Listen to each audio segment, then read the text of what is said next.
Everybody, TMR Outlander here. Just giving a quick update. Had a stuck caliper on the right hand side. Went ahead and decided to do the Tundra Brake upgrade for the vehicle. So I pulled off the rotor caliper and went ahead and upgraded the brake lines. I'm also going to be pulling off these Ironmans and replacing it with Toytecs. Just not satisfied with the Ironman so far.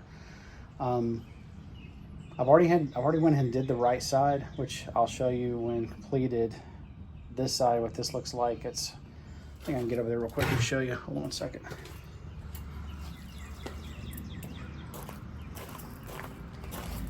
Yeah, so there's the brand new caliper in there.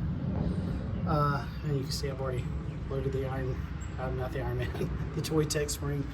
Shock is out. A little hard to remove, but I just want to show a side-by-side comparison between the Ironman 2-inch coilover to the 0 to 3 inch for the Toytec, and I'll let you be the judge on what you think the quality looks like. Again, I'll give Ironmans the little dirty right here, and that's fine.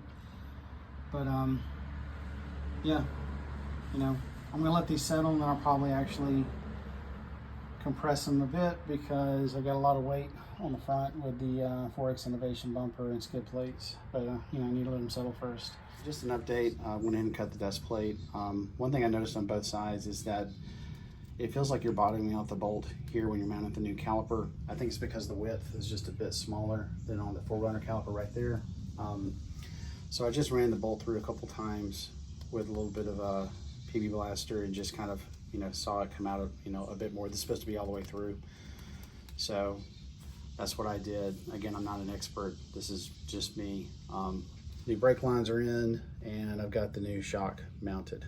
So more to come here. I'll show you when I'm done.